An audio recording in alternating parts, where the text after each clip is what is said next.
मैं आपका अपना प्यारा engineer Satish sir, topper board में आपका स्वागत है। अब आप लोग के एग्जाम में बहुत कम समय रह गया है, तो ऑब्जेक्टिव के साथ साथ सब्जेक्टिव भी रिवीजन करते रहें और नया चीज को पढ़ना छोड़ दें, पुराने चीज को रिवीजन करते रहें, जिससे आपका पुराना चीज सब अपडेट हो जाएगा और एग्जाम बढ़िया से जाएगा। पहला क्वेश्चन दिया हुआ है, एक अर्धवृत्त जिसकी त्रिज्या 3r है तो उसकी परिमिति क्या होगी, यानी उसकी परिधि क्या होगी। ये आपका वृत्त दिया हुआ है और इसका त्रिज्या आपका 3r दिया हुआ है। अब निकालना है अर्धवृत्त, यानी इतना का निकालना है तो इसका क्या हो जाएगा, पूरा होता है 2πr, तो इसका क्या हो जाएगा 2πr/2, यानी हो जाएगा आपका πr। आर का मतलब त्रिज्या हो गया, त्रिज्या दिया हुआ है 3r, जहां पे r दिया हुआ है वहां पे 3r पुट कर देंगे, ये हो जाएगा आपका 3πr, यानी 3πr। ऑप्शन नंबर डी सही है। अगला क्वेश्चन है, कौन सा किसी घटना की प्रायिकता नहीं हो सकता है, मतलब कौन सा है जो किसी घटना की प्रायिकता नहीं होगा। किसी भी घटना प्रायिकता होता है 0 से लेकर के 1 तक, यानी आपका 0 से 1 तक कौन है, ये 0.7 है, ये आ रहा है 2.5 है, एक से ज्यादा हो रहा है, ये नहीं हो रहा है, यानी यही हो जाएगा आपका ऑप्शन नंबर बी। ये किसी घटना की प्रायिकता नहीं हो सकता है क्योंकि एक से ज्यादा है। अगला क्वेश्चन है, यदि ई घटना की पूरक ई डैश हो, ई कोई घटना घटने की संभावना है तो ई डैश घटना घटने की संभावना नहीं है, उसका पूरक है, तो कौन सा सही है। कोई भी घटना की प्रायिकता हमेशा मैक्सिमम 1 होता है, यानी दोनों जोड़ने के बाद कौन सा 1 आ रहा है वही वैल्यू होगा। तो ऑप्शन सी में देखते हैं, P of E plus P of E dash बराबर 1। घटना होने की संभावना और नहीं होने की संभावना का योगफल हमेशा 1 होना चाहिए, यानी ऑप्शन सी सही है। यदि x+2, 2x+3, 4x+5 तथा 5x+2 का मान 18 है तो x का मान क्या होगा। माध्य क्या होता है, कुल संख्या का योग बटे कुल संख्या। माध्य बराबर कुल संख्या का योग, यानी आपका x+2, फिर 2x+3, फिर 4x+5, फिर हो जाएगा 5x+2 बटा में कुल संख्या 1 2 3 4 4 हो जाएगा। अब यहाँ x प्लस जोड़ देते हैं, x+2x 3x हो जाएगा, 4x 7x हो जाएगा और 5 12x हो जाएगा, प्लस 2 3 2 5 10 2 12, ये भी 12 हो जाएगा बटा 4। इतना बराबर दिया हुआ है आपका 18 है, इतना बराबर क्या हो जाएगा 18 है। अब यहाँ से 4 2 यहाँ से 12x प्लस 12 बराबर हो जाएगा 18 चौक 72, 12x बराबर हो जाएगा 72 माइनस 12 बराबर 60 हो जाएगा, यानी x बराबर हो जाएगा 60/12, यानी कट करके 5 हो जाएगा। इसका ऑप्शन ए सही हो जाएगा। इसका x का वैल्यू आपका 5 आ जाएगा 5। अगला क्वेश्चन, एक पासे की फेंक में दूर नहीं आने की प्रायिकता क्या होगी। एक पासा को फेंका जाता है जिसमें दूर नहीं आने की प्रायिकता क्या होगी। यहाँ क्या हो जाएगा, 1 आ सकता है, 2 आ सकता है, 3 आ सकता है, 4 आ सकता है, 5 आ सकता है, 6 आ सकता है, मतलब कोई आ सकता है। अब कहा जाता है कि 2 नहीं आएगा, यानी इतना में से कोई आएगा तो ये कितना है 5 है। उसके बटा में क्या हो जाएगा, टोटल संख्या 6, यानी 5/6 आंसर ऑप्शन सी हो जाएगा। अगला क्वेश्चन है, बिंदु 5 8 की मूल बिंदु से दूरी क्या है। बिंदु दिया हुआ है 5 8, मूल बिंदु आपका 0 हो जाएगा, 0 हो जाएगा। इसके बीच में जो डिस्टेंस है ये क्या हो जाएगा, ये हो जाएगा x1 y1, ये हो जाएगा इसका डिस्टेंस। तो यहां से क्या हो जाएगा, x1 माइनस x2 का square plus y1 minus y2 का स्क्वायर का रूट हो जाएगा। ये हो जाएगा हमारा x1 y1, ये क्या हो जाएगा हमारा x2 y2 हो जाएगा। यहाँ से 15 माइनस 0 का स्क्वायर प्लस 8 माइनस 0 का स्क्वायर का वर्गमूल, ये 15 हो जाएगा, 15 का स्क्वायर करेंगे तो 225 हो जाएगा, 8 का स्क्वायर करेंगे 64 आ जाएगा, इसको जोड़ेंगे तो आ जाएगा 289, यानी आपका ये 17 का वर्गमूल है। ऑप्शन नंबर सी 17 सही है। अगला क्वेश्चन है, y एक्स से बिंदु 13 15 की दूरी क्या है। ये हमारा हो जाएगा x एक्सिस और ये हो जाएगा y एक्सिस हो जाएगा। अब यहाँ बिंदु दिया हुआ 13, x का वैल्यू 13 दिया हुआ है और ये 15 दिया हुआ, इस तरह का बिंदु है, ये आपका 13 और ये 15, ये आपका 13 हो जाएगा और ये आपका 13 हो जाएगा और ये आपका 15 हो जाएगा। तो वाई एक्स से बिंदु वाई एक्स ये हो जाएगा और ये दूरी कितना हो जाएगा 13, यानी ऑप्शन ए सही है। अगला क्वेश्चन है बिंदु 13 19 से एक्स एक्स पर डाले गए लंब। अब यहां से ये एक्स हो जाएगा और ये वाई हो जाएगा, और यहाँ से ये 13 हो जाएगा और ये वाई वाला 19 हो जाएगा। ये आपका 13 है और ये 19 है। तो बिंदु 13 19 से एक्स अक्ष पर डाले गए लंब, ये आपका एक्स अक्ष है, इस पर डाला गया लंब कितना है, ये आपका 19 है। ये दूरी 19 है तो 19 हो जाएगा, बी ऑप्शन सही है। अगला क्वेश्चन है बिंदु -2 8 एवं -6 4 को मिलाने वाले रेखाखंड का मध्य बिंदु किस चतुर्थांश में है। तो सबसे पहले ये दोनों जोड़ करके 2 से भाग, ये दोनों जोड़ करके 2 से भाग, तो -2 -6/2। दूसरा क्या हो जाएगा आपका 8 -4/2, ये -8/2 यानी -4 हो जाएगा, और ये हो जाएगा 8 -4 4 यानी 2 हो जाएगा। अब देखना है -4 2 ये आपका द्वितीय चतुर्थांश में है, इसमें दोनों प्लस होता है फर्स्ट, और इसमें x माइनस वाई प्लस होता है, इसमें दोनों माइनस होता है और इसमें प्लस माइनस होता है। ये फर्स्ट हो जाएगा, ये सेकेंड हो जाएगा, ये थर्ड हो जाएगा और ये फोर्थ हो जाएगा। तो यहाँ से माइनस प्लस यानी ये द्वितीय में आ जाएगा। अगला क्वेश्चन किसी समांतर श्रेणी का nवां पद 8n-2 है तो सातवां पद क्या होगा। nवां पद यानी an बराबर आपका 8n-2 दिया हुआ है। अब सातवां पद निकालना है तो जहां पे n वहां पे 7 यानी a7 बराबर 8 गुना 7 -2 68 56 -2 बराबर हो जाएगा ये 54, यानी ऑप्शन ए सही है। अगला क्वेश्चन है कौन सा एपी में है। तो हमेशा क्या होता है पदों का अंतर बराबर होना चाहिए। इसमें एक अंतर, इसमें दो अंतर है, ये नहीं होगा। इसमें स्क्वायर वाला नहीं होगा। इसमें 1 से 3 2 बढ़ गया, 3 से 5 2 बढ़ गया, 5 से 7 2 बढ़ गया, यानी सी ऑप्शन हो जाएगा एपी में। अगला क्वेश्चन है यदि 2x - 1 3x + 2 एवं 6x - 1 किसी समांतर श्रेणी के 3 क्रमागत पद है तो इसका मान। 3 वो क्रमागत पद यानी लगातार पद दिया हुआ है, इसमें इसका मान निकालना है। यदि आपका A B C A P में हो तब क्या होता है आपका 2b बराबर a + c, यानी दोनों किनारे का सम का दुगना बीच वाले होता है। यहाँ से हो जाएगा आपका 2 × 3x + 2 बराबर 2x - 1 प्लस हो जाएगा आपका 6x - 1 हो जाएगा।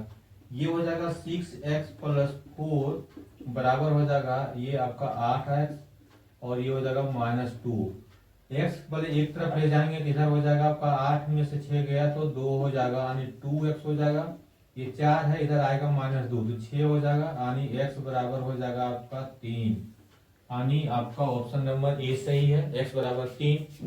अगला क्वेश्चन समांतर श्रेणी 2 6 4 14 28 है पदों की संख्या कितना, कुल कितना पद होगा। a बराबर दिया हुआ है में 2, b बराबर दिया हुआ है 6 में से 2 गया तो 4, और an यानी लास्ट टर्म 82 दिया हुआ है।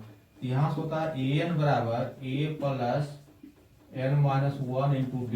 an दिया हुआ है हमें 82, a बराबर 2 दिया हुआ है, और यहाँ से n - 1 d का मान 4 दिया हुआ है। 82 में इधर 2 घट जाएगा तो 80 हो जाएगा, इक्वल टू हो जाएगा आपका n - 1 × 4, 4 से कट जाएगा ये 20, यानी n बराबर हो जाएगा 21, एक इधर जुड़ जाएगा तो 21 हो जाएगा, n बराबर 21, यानी बी ऑप्शन सही है। अगला क्वेश्चन समांतर श्रेणी 72 63 54 का कौन सा पद शून्य होगा। तो यहाँ a बराबर दिया हुआ है 72 और d बराबर देखेंगे तो -9 हो जाएगा। 72 में से 63 घटाएंगे तो -9, या 63 में से 4 घटाएंगे तो -9 हो जाएगा। an बराबर 0, an का मतलब अंतिम पद 0 दिया हुआ है, कहता है कौन सा पद 0 होगा। तो यहाँ से हो जाएगा आपका an बराबर a + आपका n - 1 × d, यानी आपका an दिया हुआ है 0 बराबर 72 प्लस n - 1 या d -9 हो जाएगा। 72 इधर आ जाएगा तो माइनस में हो जाएगा, इक्वल टू n - 1 और -9, तो -9 से इसे कटेगा तो 9 8 72, 8 बार में कट जाएगा, यानी 8 बराबर n - 1, तो n बराबर हो जाएगा 9, यानी 9 पर 0 हो जाएगा। n बराबर 9 आ गया, आने नंबर पर 0 हो जाएगा। अगला दिया हुआ है बिंदु a cos theta 0, a sin theta 0 के बीच में दूरी क्या है, दोनों पॉइंट के बीच में दूरी क्या है, ये हो जाएगा हमारा x1 और ये हो जाएगा y1, ये हो जाएगा हमारा x2 और ये हो जाएगा y2। तो दूरी बराबर होता है हमारा x2 माइनस x1 का square plus y2 minus y1 का स्क्वायर का वर्गमूल होता है। यहाँ से a cos थीटा माइनस 0 का square plus 0 minus a sin theta का स्क्वायर हो जाएगा। फाइनली हो जाएगा आपका a square cos square theta, ये हो जाएगा आपका a square sine square theta, इसका वर्गमूल ये कॉमन ले लेंगे, यहां से हो जाएगा आपका cos square theta plus sine square theta हो जाएगा। इसका वैल्यू 1 होता है, फाइनली हो जाएगा a स्क्वायर, फाइनली हो जाएगा आपका a स्क्वायर, यानी आपका a, ऑप्शन नंबर ए सही है। जब इस तरह होता है 1 माइनस साइन स्क्वायर थीटा, यानी आपका a पे पावर 4 माइनस b पे पावर 4 होगा, तो इसका होता है a square minus b square और a square plus b square होता है। इसी तरह से इसको कर देंगे 1 माइनस साइन पे 4 थीटा बराबर 1 माइनस साइन स्क्वायर थीटा हो जाएगा, और 1 माइनस साइन स्क्वायर थीटा की जगह 1 प्लस साइन स्क्वायर थीटा हो जाएगा। ये हो जाएगा आपका कॉस स्क्वायर थीटा और ये हो जाएगा 1 प्लस साइन स्क्वायर थीटा हो जाएगा। अब वैल्यू क्या हो जाएगा, cos square theta 1 plus sine square theta, यानी ऑप्शन नंबर ए सही है। अगला क्वेश्चन दिया हुआ है, एक वृत्त का क्षेत्रफल 154 सेंटीमीटर स्क्वायर है, तब इसका व्यास क्या होगा, यानी त्रिज्या का दोगुना क्या होगा। एरिया बराबर हो जाएगा आपका पाई आर स्क्वायर, यहाँ से दिया हुआ 154 बराबर पाई मतलब 22/7 आर स्क्वायर, यानी आर स्क्वायर बराबर हो जाएगा 154 गुना 7 हो जाएगा बटा 22 हो जाएगा। इसको 11 से काटते हैं, 11 दूनी 22 हो जाएगा, यहाँ से 11 1 हो जाएगा, 4 बच जाएगा, 11 तो 44 हो जाएगा, और इसको काटते हैं तो 7 हो जाएगा, यानी आर स्क्वायर बराबर हो जाएगा 4749, आर बराबर हो जाएगा आपका 7। व्यास होता है दुगुना आर का, यानी व्यास बराबर हो जाएगा 2r, यानी 2 गुना 7 बराबर हो जाएगा आपका 14, यानी आपका नंबर ऑप्शन ए सही है। 18 कहता है कौन सा द्विघात समीकरण है, इसमें देखना है द्विघात समीकरण में x का पावर हमेशा 2 होना चाहिए, और यहाँ पे एक्स स्क्वायर है, ये एक्स स्क्वायर है, कट करके 0 हो जाएगा, यहाँ पे एक्स स्क्वायर है, यानी ऑप्शन बी हो जाएगा। ये वाला देखिए एक्स और ये एक्स क्यू हो जाएगा, ये भी नहीं होगा, यानी ऑप्शन बी सही है। अगला क्वेश्चन के किस मान के लिए द्विघात समीकरण इतना के मूल वास्तविक और समान है। वास्तविक और समान कब होता है, जब विवेचक इसका शून्य होता है, यानी डी बराबर 0 होता है, यानी डी बराबर हो जाएगा बी स्क्वायर माइनस 4ac बराबर 0, यानी बी स्क्वायर बराबर हो जाएगा 4ac। बी का मान है आपका 3k, ये हो जाएगा 9k स्क्वायर इक्वल टू 4। ए का मान आपका 9 दिया हुआ है, सी का मान 4 दिया हुआ है, 9 से 9 कट जाएगा, यानी के स्क्वायर बराबर हो जाएगा 16, तो के बराबर हो जाएगा plus minus 4, option number A सही है। अगला क्वेश्चन है, यदि द्विघात समीकरण का मूल -5 और -1 है तो द्विघात समीकरण क्या होगा। द्विघात समीकरण का मूल -5 और -1 है तो द्विघात समीकरण क्या होगा, यानी अल्फा बराबर दिया हुआ है -5 और बीटा बराबर दिया हुआ है आपका -1, तो अल्फा प्लस बीटा दोनों जोड़ेंगे तो हो जाएगा -6, दोनों गुना करेंगे अल्फा बीटा बराबर हो जाएगा आपका 5, और समीकरण होता है आपका x square minus alpha plus beta into x plus होता है अल्फा बीटा बराबर 0, यहाँ से एक्स स्क्वायर हो जाएगा और ये हो जाएगा -6, अब माइनस खुद दिया हुआ है प्लस 6x हो जाएगा, उसके बाद प्लस 5 बराबर 0 हो जाएगा, यानी क्या हो जाएगा x square plus 6x plus 5 बराबर 0, option number A x square plus 6x plus 5 बराबर 0 हो जाएगा। अगला क्वेश्चन दिया हुआ है √81/2 कौन सी संख्या है। अब देखना ये परिमेय होगा, अपरिमेय होगा या पूर्णांक होगा।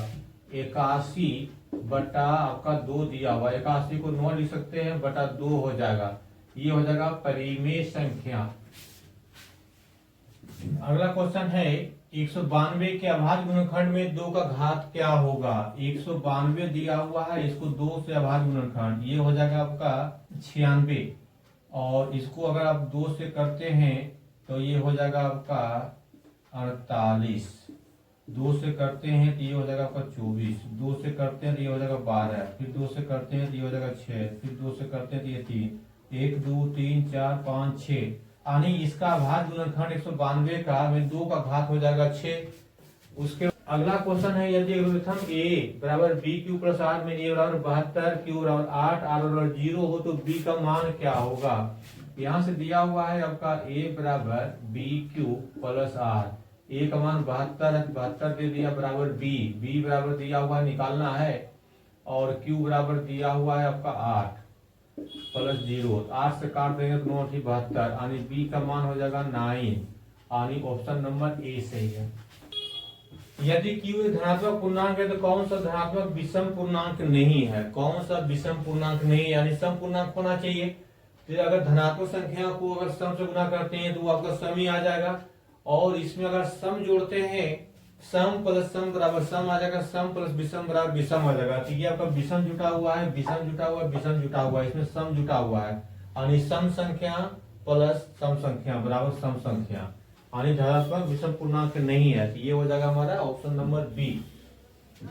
इसमें अगला क्वेश्चन कहता है कौन सा परिमेय संख्या है। परिमेय संख्या मतलब रूट से बाहर होना चाहिए।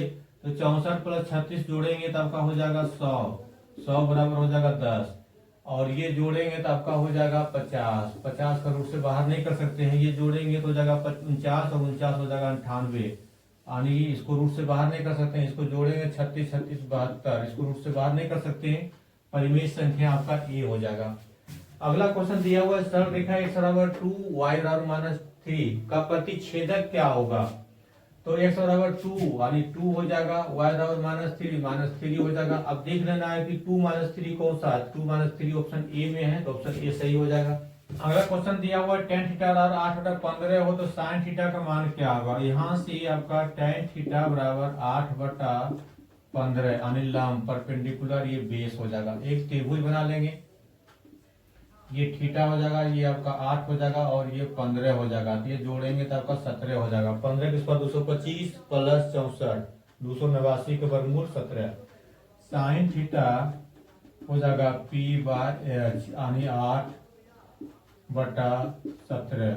यहाँ देखिए tan theta plus cos theta और 6 दिया हुआ है, tan square theta plus cos square theta का मान कितना होगा। यहाँ से आपका tan थीटा प्लस आपका cos थीटा का स्क्वायर कर देते हैं, इधर हो जाएगा 36, ये हो जाएगा आपका tan स्क्वायर थीटा, ये हो जाएगा आपका cos square theta plus 2 tan theta into cos theta बराबर हो जाएगा 36। अब यहाँ से tan स्क्वायर थीटा प्लस आपका cos स्क्वायर थीटा बराबर हो जाएगा 36 - 2, क्योंकि tan थीटा बराबर होता है 1/cos थीटा, यानी tan थीटा cos थीटा क्या हो जाएगा आपका 1, ये आपका 36 - 2 34, यानी ऑप्शन नंबर डी सही है। अगला क्वेश्चन दिया हुआ है sin थीटा बराबर √3 तो cosec theta plus cot theta का मान क्या होगा। यहाँ से sin थीटा बराबर √3/2 दिया हुआ है, यानी p/h। यहाँ से एक ट्रायंगल बना लिया, ये हो जाएगा थीटा, ये हो जाएगा √3 और ये हो जाएगा 2, इसका वैल्यू निकालेंगे तो 1 हो जाएगा, 2 के स्क्वायर 4, इसका स्क्वायर 1। अब cosec थीटा बराबर आपका हो जाएगा 2/√3, थीटा बराबर हो जाएगा आपका h/p यानी 2/√3, और यहाँ cot थीटा हो जाएगा 1/3 रूट में, और यहाँ से √3 हो जाएगा, यहाँ से 3 हो जाएगा, यानी √3 आंसर हो जाएगा, ऑप्शन नंबर डी सही है। अगला क्वेश्चन दिया हुआ √3 tan 2 थीटा -3 बराबर 0 तो थीटा का मान क्या होगा। √3 tan 2 थीटा बराबर 3 आगे जाएगा तो, और यहाँ से हो जाएगा tan 2 थीटा बराबर 3/√3 बराबर हो जाएगा √3। अब यहाँ से tan 2 थीटा बराबर √3 यानी हो जाएगा tan 60 डिग्री, यानी 2 थीटा बराबर 60 डिग्री, तो थीटा बराबर हो जाएगा 30 डिग्री, यानी ऑप्शन बी सही है। अगला क्वेश्चन दिया हुआ है sin थीटा और cos थीटा 0 θ <90 डिग्री, यानी 0 90 और 0 के बीच में होना चाहिए थीटा। तब यहाँ से थीटा कब होगा, ये 45 डिग्री के लिए होता है। साइन 45 बराबर 1/√2 और कॉस 45 बराबर 1/√2 होता है। इसी तरह से tan थीटा और cos थीटा किस मान के लिए होगा, यहाँ से आपका tan थीटा बराबर 1 और cos थीटा बराबर 1 होता है। कब, जब थीटा बराबर आपका 45 डिग्री होता है। आने ऑप्शन सी सही है।